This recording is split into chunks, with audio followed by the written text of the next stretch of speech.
గోరింటాకు గురించి ఆషాఢ మాసంలో మరి గోరింటాకు అనేది పెట్టుకోవడం అనేది చాలా ముఖ్యము అని చెప్పడం జరిగింది. ఎందుకు అన్నది అందరికీ తెలుసు కావచ్చు, మరొకసారి తెలుసుకుందాము. గోరింటాకు అంటే మన గర్భసంచికి సంబంధం ఉంటుందండి. అంటే మన అరచేతిలో మనం గోరింటాకు పెడతాం. ఇప్పుడంటే కోన్లతో పెడుతున్నాం. కోన్ అనేది కెమికల్, కానీ స్వయంగా ఆకు నుంచి చెట్టు నుంచి వచ్చిన గోరింటాకు పెట్టుకోవడం అనేది చాలా ముఖ్యం. ఆ గోరింటాకు ఎప్పుడైతే మనం అరచేతిలో పెడతామో మరి అది ఎలా వచ్చింది, అది గర్భసంచికి సంబంధం ఏంటి అన్నది తెలుసుకుందాము. మరి గోరింటాకు అనేది మనకు పార్వతీదేవి పర్వత మహారాజు కుమార్తె సతీదేవిగా శరీరాన్ని చాలించిన తర్వాత ఆమె పార్వతీదేవిగా భూమి మీదకి అవతారం ఎత్తుతుంది. అప్పుడు పర్వత మహారాజుకు కూతురుగా వస్తుంది. అంటే ఆమె గౌరీదేవి అని పేరు కూడా మనం అంటాము. ఆమె చిన్నప్పుడు బాల్యంలో తను వనంలో అంటే చెట్లల్లో ఆడుకుంటూ ఉన్నప్పుడు తను రజస్వల అవుతుంది. అంటే ఒక స్త్రీ పుట్టినప్పుడు 25 మార్కులు సంపాదించుకుంటుందని చెప్తారు. ఎప్పుడైతే ఒక అమ్మాయి రజస్వల అంటే పెద్ద మనిషి కావడం, అప్పుడు 50 మార్కులు సంపాదించుకుంటుంది అని చెప్తారు. పెండ్లైన తర్వాత 75 మార్కులు సంపాదించుకుంటుంది అని చెప్తారు. అది బాహ్యంగా మాత్రమే, అంతరంగంగా ఈ మార్కులు ఏముండవు. తర్వాత ఒక బిడ్డకి తల్లి అయినప్పుడు 100 మార్కులు సంపాదించుకుంటుంది. అప్పుడు స్త్రీతత్వము పరిపూర్ణము అని చెప్తారు. అది బాహ్యంగా మాత్రమే. స్త్రీ ఎప్పుడు పరిపూర్ణం చెందుతుందంటే తనను తాను తెలుసుకొని తన శక్తితో ఇంటిని సమాజాన్ని రక్షించి తను కూడా ఒక ఆది పరాశక్తి లాంటి శక్తిని అని తెలుసుకొని మోక్షం పొందినప్పుడే నిజమైన 100 మార్కులు 1000 మార్కులు అనేటి ఉంటుంది. కానీ ఇది బాహ్యానికి సంబంధించింది కాబట్టి పెద్ద మనిషి అవడం అనేది రజస్వల అయినప్పుడు అక్కడ ఆ వనంలో ఆమె రజస్వల అయినప్పుడు ఆ వయసులో స్టార్టింగ్లో మనకు కూడా తెలియదు కదా, అప్పుడు ఆ టైంలో ఆ వనంలో ఆ యొక్క రక్తపు చుక్కలు వనంలో పడిపోతూ ఉంటాయి. వనంలో పడిపోయినప్పుడు అక్కడ ఆ చుక్క ఏ నేలనైతే ఆ ప్లేస్లో తాకిందో అక్కడ ఒక మొక్క పుడుతుంది. ఆ రజస్వల పడ్డ ప్లేస్లో మొక్క అనేది అప్పటికప్పుడే పుడుతుంది. ఆమె ఆది పరాశక్తి కాబట్టి. అప్పుడు ఆమె చిన్నతనంలో ఉంటుంది కాబట్టి ఆ విషయం తెలియదు. అప్పుడు ఆమె ఏం చేస్తుంది, ఆ యొక్క చిన్నపిల్లలు అంటే అల్లరి, ఇంకా ఆ వయసులో ఇది తెలియకుండా అల్లరితో ఆ చెట్టుని ముట్టుకొని ఆమె ఏం చేస్తుందంటే ఆ చెట్టు యొక్క ఆకుని కోసుకుంటుంది. కోసుకున్నప్పుడు ఆమె వేళ్ళన్నీ ఎర్రబారిపోతాయి. అంటే రెడ్ కలర్లుగా రక్తం ఎలా ఉంటుందో అలా ఎర్రబారిపోతుంది. కుంకుమ కలర్లో ఎర్రగా మారిపోతుంది. అలా మారిపోయినప్పుడు తల్లి కంగారు పడుతుంది. అంటే ఆమె చేతులన్నీ, బిడ్డ చేతులన్నీ కందిపోయినాయి అనుకుంటుంది. రెడ్గా మారినప్పుడు గోరింటాకు అనుకోకుండా కందిపోయిన, ఎర్రబడిపోయిన, ఏమైంది నా బిడ్డ కానీ తల్లి ఆ పార్వతీదేవిని చూసి కంగారు పడుతూ ఉంటుంది. అప్పుడు పార్వతి, నాకు ఏ విధమైన బాధ లేదమ్మా, ఈ కలర్లో ఉన్నా కూడా నాకు ఏ విధమైన బాధ లేదు, నొప్పి లేదు అని చెప్పి తల్లికి చెప్తుంది. అలా కానీ ఇంకా ఈ చేతులు చూస్తే చాలా అందంగా కనిపిస్తున్నాయి అమ్మ, అలంకరణగా కనిపిస్తుంది అని చెప్పి పార్వతీదేవి తల్లికి చెప్తూ ఉంటుంది. చూడండి, మనం గోరింటాకు పెట్టుకున్నప్పుడు మన చేతులు ఎంత అందంగా ఉంటాయి, అసలు ఎంత అద్భుతంగా కనిపిస్తుంది. అలా తన అలంకరణగా కనిపిస్తుందమ్మా, నాకేం బాధ లేదు, నొప్పి లేదు, నువ్వు కంగారు పడద్దు అని చెప్పి అప్పుడు పర్వతరాజుకు ఇంకా తన తల్లికి చెప్తూ ఉంటుంది. అలా మనకి గోరింటాకు చెట్టు అనేది అలా మనకి ఆమె ద్వారా రావడం జరిగింది. ఇది స్త్రీ యొక్క సౌభాగ్యానికి చిహ్నంగా ఆమె చెప్పడం జరిగింది. అమ్మ తల్లి పార్వతీదేవి స్త్రీ యొక్క సౌభాగ్యానికి చిహ్నం, అంటే దానికి గుర్తింపుగా ఆమె ఈ గోరింటాకుకు సంబంధం ఉంది అని చెప్పి చెప్పడం జరిగింది. ఇది మానవ లోకంలో ప్రసిద్ధమవుతుంది. అంటే మానవుడు ఉండే లోకంలో కూడా అది పుడుతుంది అని చెప్పి ఆమె అప్పుడు చెప్తుంది. ఎప్పుడైతే అమ్మ రజస్వల సమయాన ఉద్భవించిన ఈ చెట్టు ఏదైతే ఉందో స్త్రీ గర్భాశయానికి దోషాలు రాకుండా కూడా తొలగిస్తుంది అని చెప్పి అమ్మ మనకి వరం కూడా ఇచ్చింది. అంటే స్త్రీ గర్భాశయం అంటే ఇప్పుడు చూస్తున్నామండి, గర్భసంచులు తీసేస్తూ ఉంటారు. ఆ గర్భసంచికి ఏమన్నా ప్రాబ్లం అయినప్పుడు అప్పుడు మనకి ధ్యాన స్థితిలో ఉన్నప్పుడు ఈ గోరింటాకుని మనం ఎక్కువగా ఎంత మోతాదులో తీసుకున్నా అంత డైలీగా తీసుకుంటే గర్భకోశానికి సంబంధించిన ప్రాబ్లమ్స్ తొలగిపోతాయని చెప్పి మనకి. ఎందుకు మరి గర్భకోశానికి అంటే మన అరిచేతికి మళ్ళా మనం అరిచేతిలో గోరింటాకు పెట్టుకున్నప్పుడు కూడా మనకి గర్భాశయానికి సంబంధం ఉందన్నట్టు. అంటే మన శరీరంలో కొన్ని నాడులు ఉన్నాయని చెప్పినాం కదా మనం. 2,72,000 నాడులు కేవలం ధ్యానంలో ఉన్న వాళ్ళకి, ధ్యానంలో కొత్తగా వచ్చిన వాళ్ళకి, డీప్గా ఉన్న వాళ్ళకి మాత్రమే. మనకి రెండవ పొరలో చెట్టుకి వేర్లు ఉన్నట్టుగా మన శరీరానికి కూడా కొన్ని వేర్లు ఉంటాయి. వాటిని మనం నాడులు అంటాము. ఆ నాడులు ఎక్కడి నుంచి ఎక్కడికి పాకిపోతూ ఉంటాయో, దేని నుంచి దేనికి కనెక్ట్ ఉంటాయన్నది మనకి బాహ్యంలో ఉన్న వాళ్ళకి ఎవరికి అర్థం కాదండి. అది చాలా గొప్ప వాళ్ళకి, శాస్త్రవేత్తలకు కానీ, యోగులకి, మునులకి, ఋషులకి సంబంధం ఉంటుంది. కాబట్టి వాటి రూపంలోనే మనకి యోగా అనేది, ఆసనాలు అనేది నిర్మించడం, ఒక్కొక్క ఆసనం వేస్తే ఒక్కొక్క నాడి అనేది యాక్టివేట్ అవుతూ ఉంటుందని కూడా కనుక్కోవడం జరిగింది.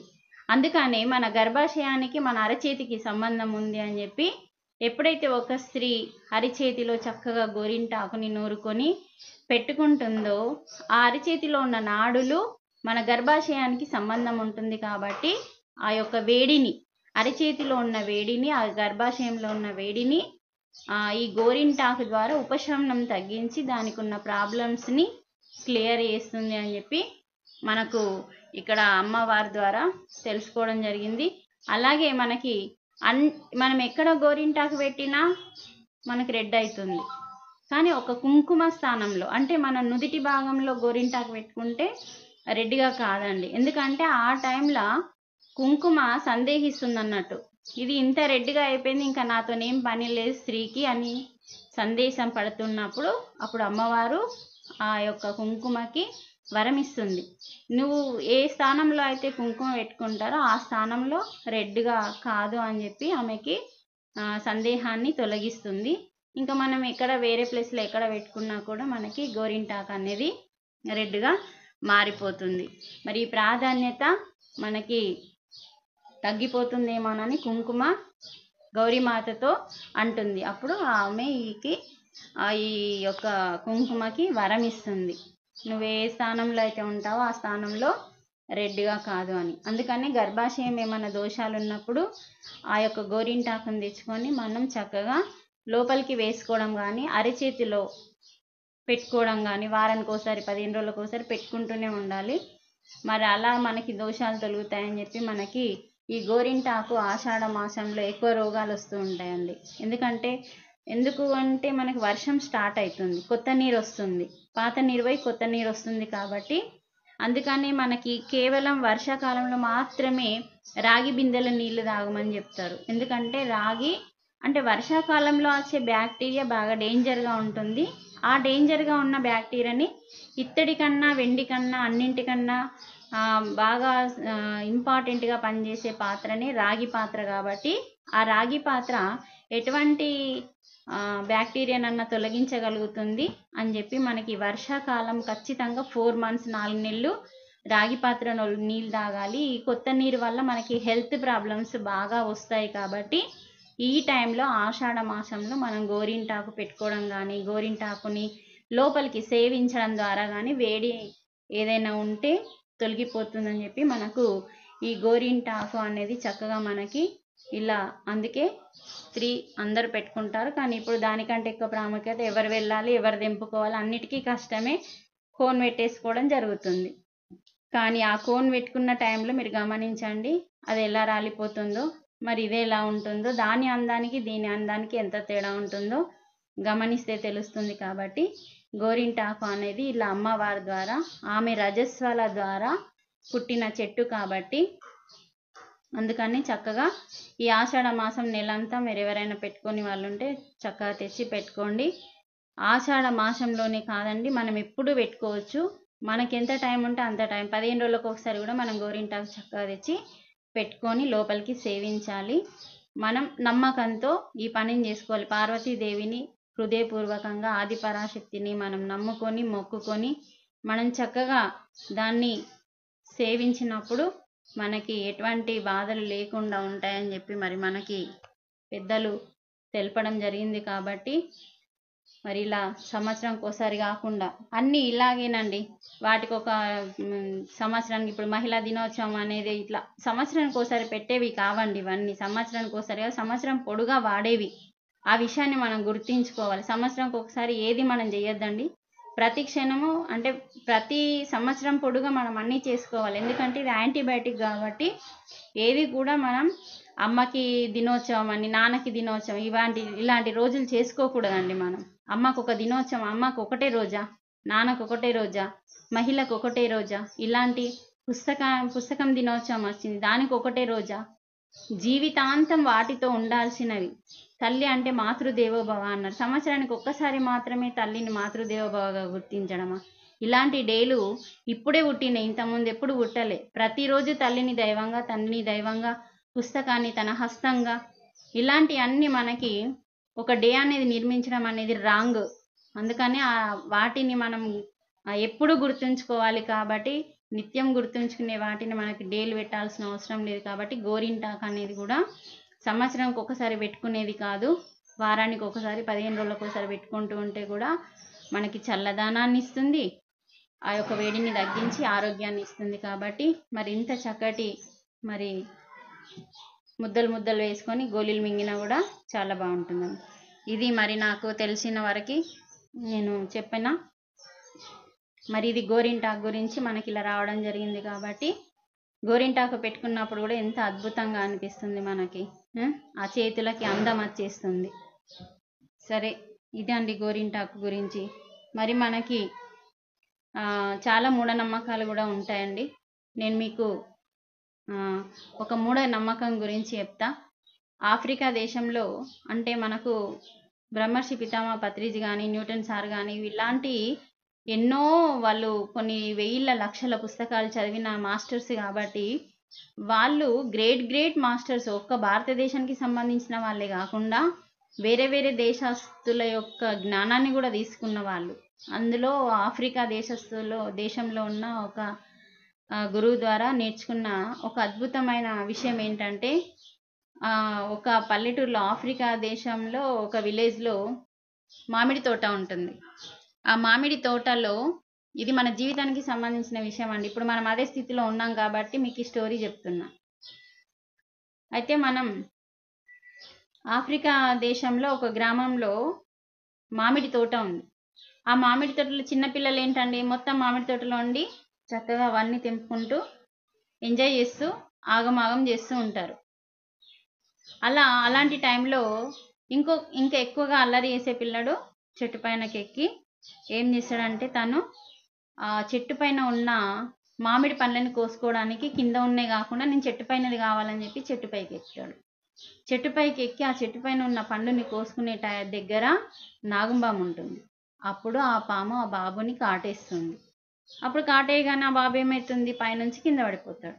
అలా పిల్లలందరూ ఊళ్ళోకి వెళ్ళి ఇలా చెప్పగానే ఊరు పెద్దలందరూ వచ్చి అప్పుడు ఏం చెప్తారంటే, ఆ గ్రామస్తులందరికీ ఈ యొక్క చెట్టు దగ్గరికి ఇంకెప్పుడు ఎవరు రావద్దు అని ఏమని చెప్తారంటే ఒక అపోహని సృష్టిస్తారు.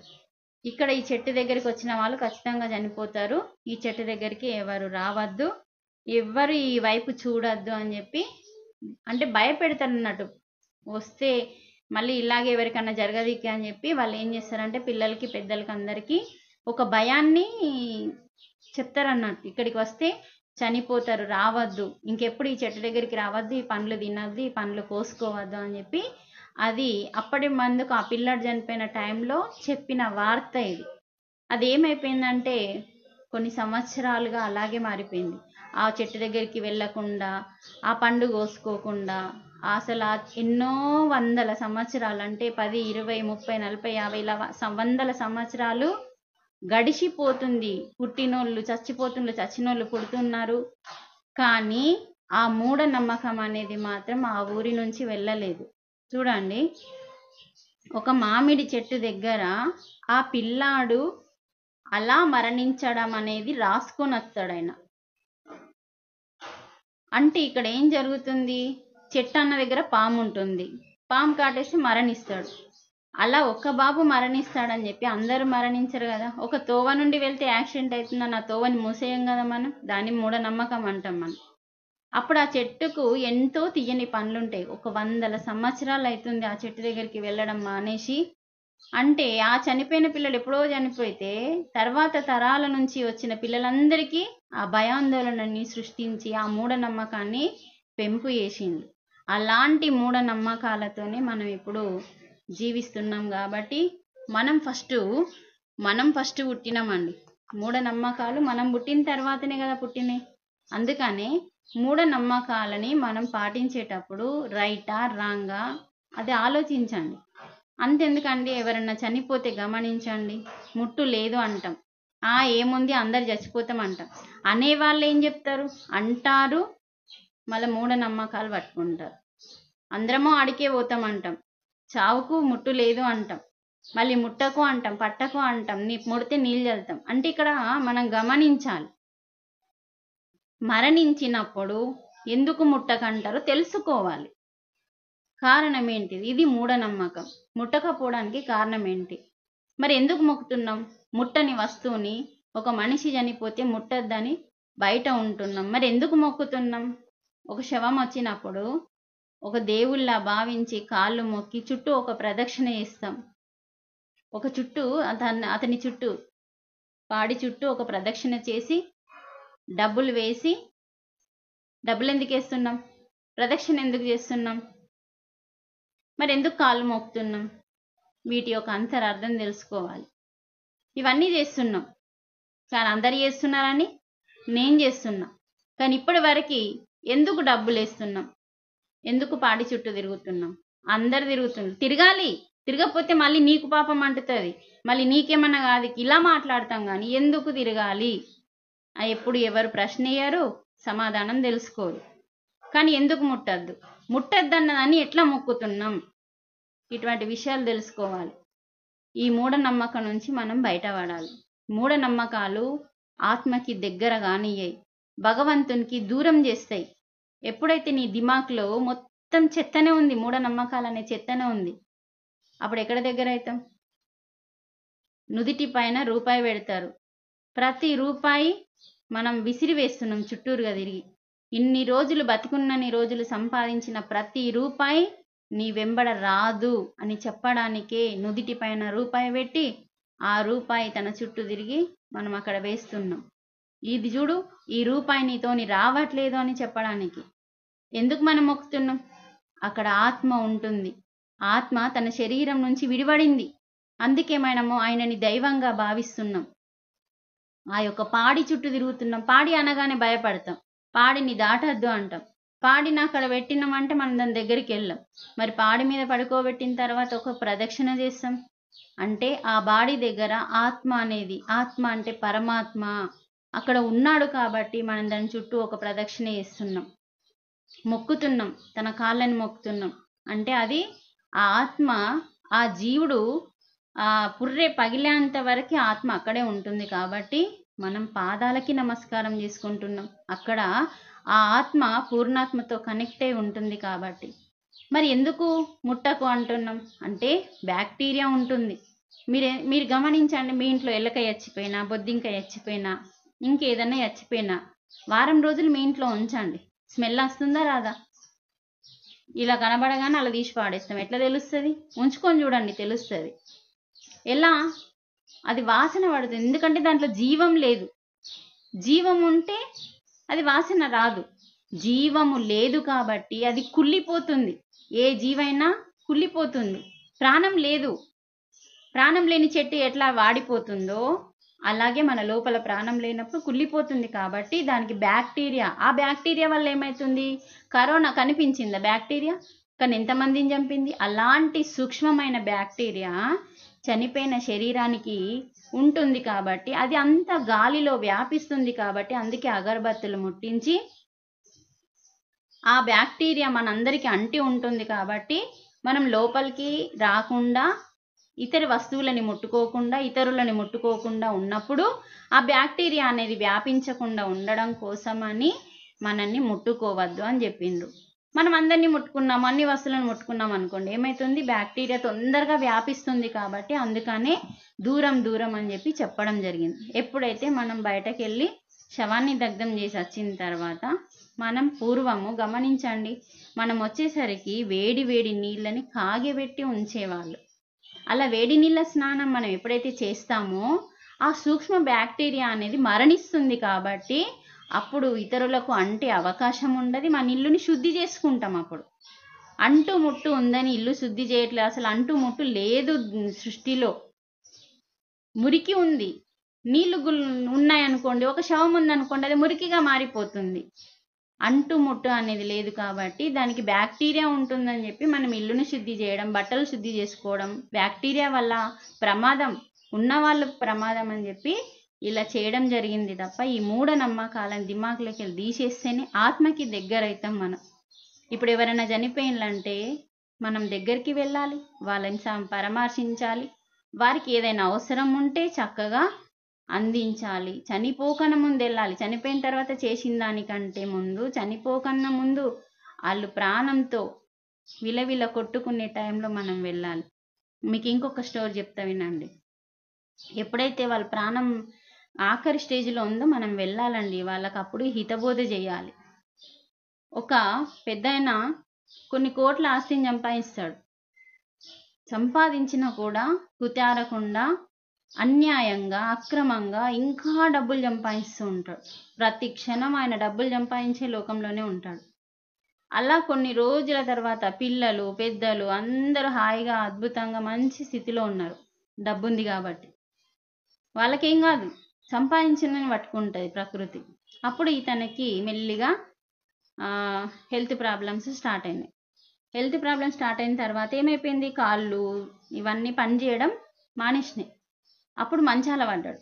మంచాల పడ్డ తర్వాత తినడం తాగడం అన్నీ అంతా మంచాల వాడి మదన చెందుతున్నాడు. ఇంత ఆస్తుంది, ఇంత సంపాదించినా నేనేం తినలేకపోతున్నా, ఏం తాగలేకపోతున్నా అని వాళ్ళ కుటుంబ వాళ్ళందరూ ఆ మంచం చుట్టూ ఉండి ఎంతో చేస్తారు, ఎంతో చెప్తారు, కానీ అర్థం కాదు.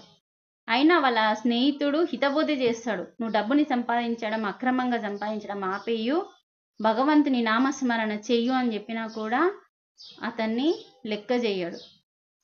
ఆఖరికి ఏమైందంటే తను ఎప్పుడైతే లాస్ట్ స్టేజ్లో ఉన్నాడో చాలా మంది ప్రయత్నిస్తారు. చనిపోయే టైంలో, శ్వాసని వదిలిపెట్టే టైంలో మనం నారాయణునికి సంబంధించి భగవద్గీతకి సంబంధించి హితబోధ చేస్తే అదే వాసనతో మరణిస్తారు. కాబట్టి వచ్చే జన్మ మంచిగా ఉంటుందని చెప్పి చనిపోయేటప్పుడు తులసి తీర్థం వేయడం, నారాయణ అని అనిపించడానికి కారణం ఏంటంటే నెక్స్ట్ ఆ వాసనలతో మనం ఎప్పుడైతే మరణిస్తామో అదే వాసనలతో మనం వస్తాము కాబట్టి అని చెప్తారు. ఇతనికి ఏం చేస్తారంటే మనం మంచి పుస్తకాలు చదివి అన్నీ చెప్దాము అంటే ఈయన వినలేని స్థితిలో ఉంటాడు. ఎందుకంటే పాపం ఎక్కువ చేసేసిండు, అటువంటి వాళ్ళని కూడా భగవంతుడు విననీయడు. అయితే ఇక్కడ ఏం జరుగుతుందంటే ఆఖరికి నారాయణ అను తండ్రికి పిల్లలు చుట్టూరుగా ఉండి చెప్తారు, స్నేహితులు చెప్తారు, భార్య పిల్లలు ఎందరో చెప్తూ ఉంటారు, నారాయణ అను ఎన్నిసార్లు చెప్పినా కూడా అనలేకపోతాడు. తర్వాత ఎన్నో ఇట్లా డాక్టర్ని తీసుకొచ్చి ఆయనకు ఓపిక లేదు అనడానికి, ఆ ఓపిక రావడానికి ఒక ఇంజెక్షన్ కూడా చేపిస్తారు. ఆ ఇంజెక్షన్ చేసిన తర్వాత కూడా ఆయన ఓపిక లేక అనలేకపోతాడు. అయినా సరే అనలేడని చెప్పి ఆయన ఏం చేస్తాడంటే బయటకెళ్ళి ఒక కట్టని గడ్డి యొక్క నారని తీసుకొస్తాడు. గడ్డి యొక్క నారని అంటే కొబ్బరి నార ఉంటుంది కదా, ఆ కొబ్బరి పీచు యొక్క నారని తీసుకొస్తే దీన్ని చూస్తేనన్నా కనీసం నారాయణ అనకపోయినా దీన్ని చూసి నారా అంటాడు, ఇదేంటిది అంటే నారా అంటాడు, సగం పుణ్యం అన్న వస్తుంది అని చెప్పి అతను అది తీసుకొచ్చి ఆయన ముందట ఇట్లా తలిగేస్తే ఆయన ఏమంటాడు, దాన్ని తీసుకొచ్చినప్పుడు ఈ పీచు ఎందుకు తెచ్చిండ్లా నా దగ్గరికి అని అనగానే, పీచు అంటాడు కానీ నారా అన్నాడు. అప్పుడు వెంటనే పీచు ఎందుకు తెచ్చిండ్లా అనగానే ఆయన మరణిస్తాడు. చూడండి, మరణించిపోతాడు. అలా మనము ఎంత మూఢనమ్మకాలతో మనం ఈ భగవంతుని నామస్మరణ ఆత్మకి దగ్గర కానివ్వదు. నారాయణ అంటే ఏంటంటే మనలో ఉన్న ఆత్మ పదార్థం. కనీసం నారా అన్న సగం పదమన్నా వలుకుతాడని చెప్పి ఆయన ప్రయత్నం చేస్తాడు. కానీ అందుకనే మనం ఎవరన్నా లాస్ట్ స్టేజ్లో ఉన్నప్పుడు వాళ్ళకి హితబోధ చేయడానికి, వాళ్ళకి చెప్పడం, వాళ్ళ బంధువులకు చెప్పడం కానీ, మీరు ప్రయత్నం చేస్తే మీరు వెళ్ళొచ్చు. వాళ్ళు మళ్ళీ వెళ్ళిన తర్వాత ఆత్మస్థితిలో ఉన్నప్పుడు వాళ్ళు మనని గుర్తు చేసుకుంటారు. ఓహో, నాకు చనిపోయేటప్పుడు వీళ్ళు హితబోధ చేసిండ్రు అని చెప్పి ఆ పుణ్యం మీదికే ఉంటుంది. అందుకనే మరణించేటప్పుడు ఎవరైతే కనీసం ఆ టైంలోనన్న తెల్లని మనం మంచాల పడ్డానికి అన్నీ గుర్తొస్తాయండి. అంతకుముందు ఏది గుర్తుకు రాదు. ఎందుకంటే అహము అజ్ఞానం అనే స్థితిలో ఉంటాం కాబట్టి ఏది గుర్తుకు రాదు. అటువంటి టైంలో గుర్తు రానప్పుడు మనకు అలా జరుగుతుంది. ఇప్పుడు మనకి అందుకని ఆత్మ పాఠాలు మనం తెలుసుకోవాలి, ఆత్మకి దగ్గర అవ్వాలి అంటే మూఢనమ్మకాలను తీసేయాలి. తీసేస్తేనే దగ్గర అవుతుంది. అయితే గురుదక్షిణ అనేది ఏంటిదంటే జనక మహారాజు మనకి రామాయణంలో జనక మహారాజు మస్తు జ్ఞాని అయినా సరే నాకు ఇంకా ఆత్మజ్ఞానం ఇంకా విపరీతంగా కావాలి. ఎవరైనా ఇక్కడ మన రాజ్యంలో ఉన్న వాళ్ళు ఎవరైనా వేదాంతులు, మహర్షులు, ఋషులు ఎవరైనా సరే అసలు ఇంకా ఆత్మజ్ఞాన బోధ చేయండి నాకు, అసలు చెప్పండి నాకు అని చెప్పి ప్రచారం చేస్తూ ఉంటాడు. ఆయన ప్రచారం చేసినప్పుడు నలుమూటల ప్రచారం చేసినప్పుడు ఆయన ఏం చెప్తాడంటే ఎవరైతే నాకు బ్రహ్మోపదేశం చేస్తారో, బ్రహ్మోపదేశం చేయలేని అనుభవపూర్వకంగా అంటే బ్రహ్మోపదేశం అంటే బ్రహ్మజ్ఞానాన్ని పొందిన వాళ్ళు, అనుభవంగా పొందిన వాళ్ళు ఎవరైనా ఉంటే నాకు వచ్చి ఉపదేశం చేయండి అని చెప్పి ప్రకటన వేస్తాడు. ఒకవేళ చేయకపోతే వాళ్ళని ఈ ఊరు నుంచి బహిష్కరిస్తా, చెప్పేవాళ్ళు ఉంటే నా ముందుకు వచ్చి చెప్పండి అని చెప్పి రాజు ప్రకటన వేస్తాడు.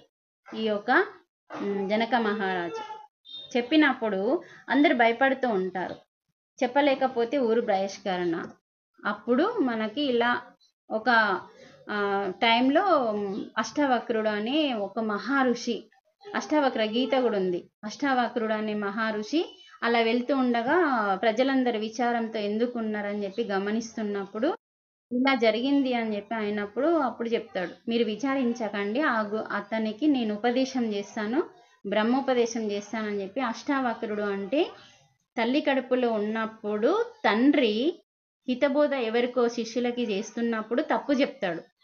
తప్పు చెప్తున్నప్పుడు తల్లి కడుపులో ఉండి తండ్రి నువ్వు తప్పు చెప్తున్నావు, ఇది తప్పు, ఇలా చేయకూడదు అని చెప్పి తల్లి కడుపులో ఉండి తండ్రికి హితబోధ చేస్తున్నప్పుడు తండ్రికి కోపం వచ్చి నువ్వే నాకు చెప్పేటోడివా అని చెప్పి 8 అంకర్లతో అష్టవంకర్లతో నువ్వు భూమి మీదకి రావాలి అని అన్నప్పుడు ఆ కడుపులో ఆ పిల్లాడు 8 వంకర్లతో మొత్తం కాళ్ళు, చేతులు, శరీరము మొత్తం వంకర్లుగా ఉంటుంది. కానీ మహాజ్ఞాని అతనే. జనక మహారాజే పెద్ద జ్ఞాని అంటే అతనికి గురువు ఇతను అష్టావక్రుడు. అన్ని వంకర్లు ఉంటాయి.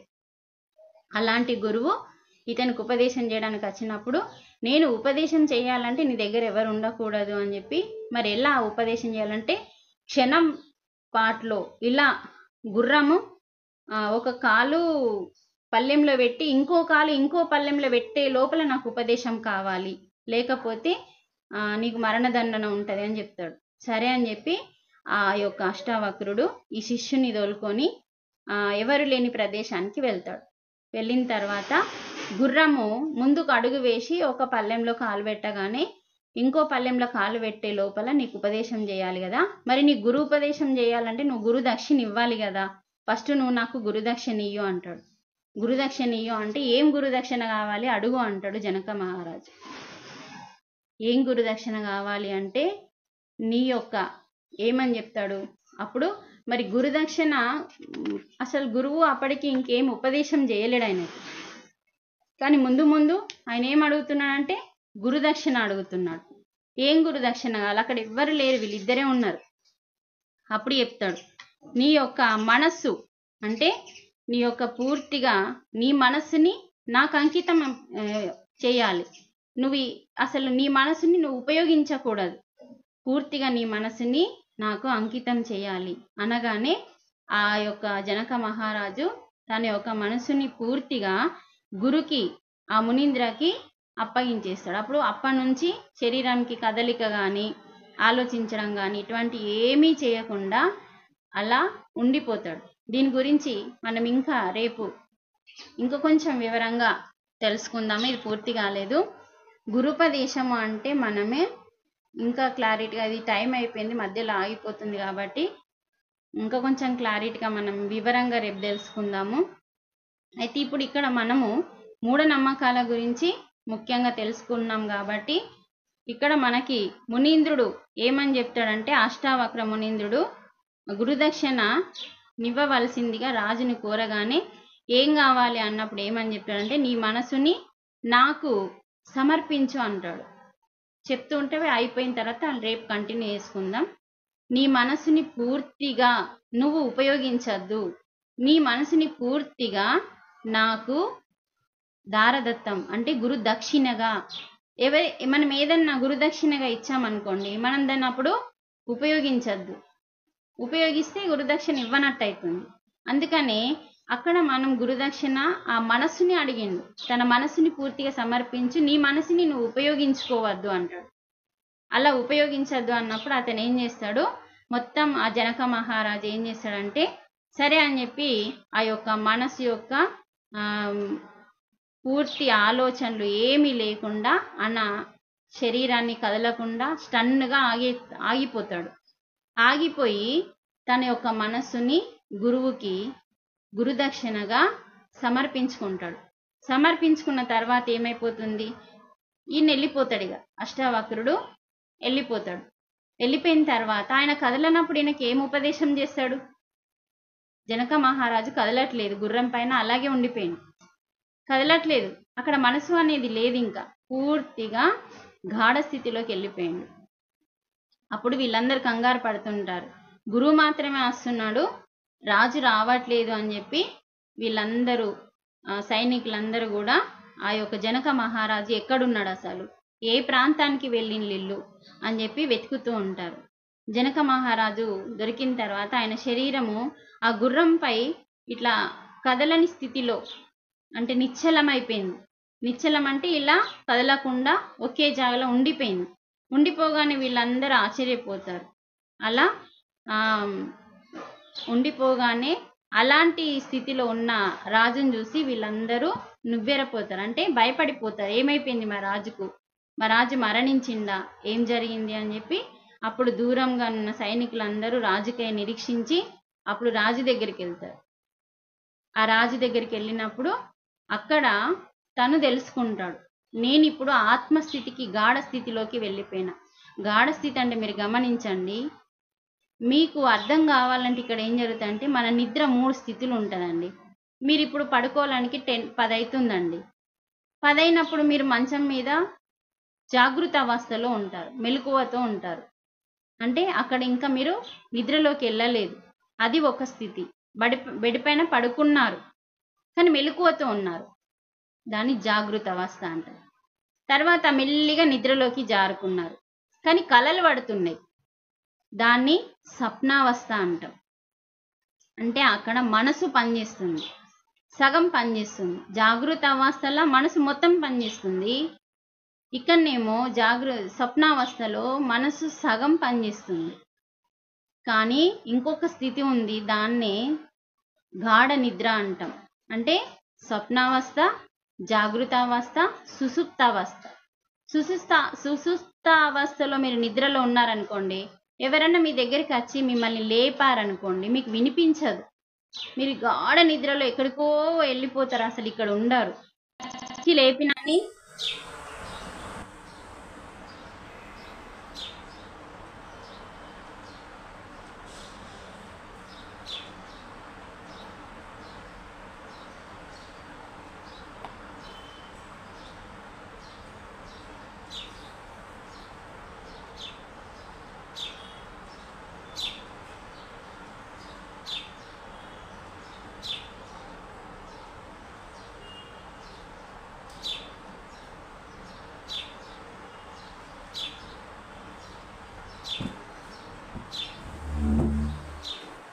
బావా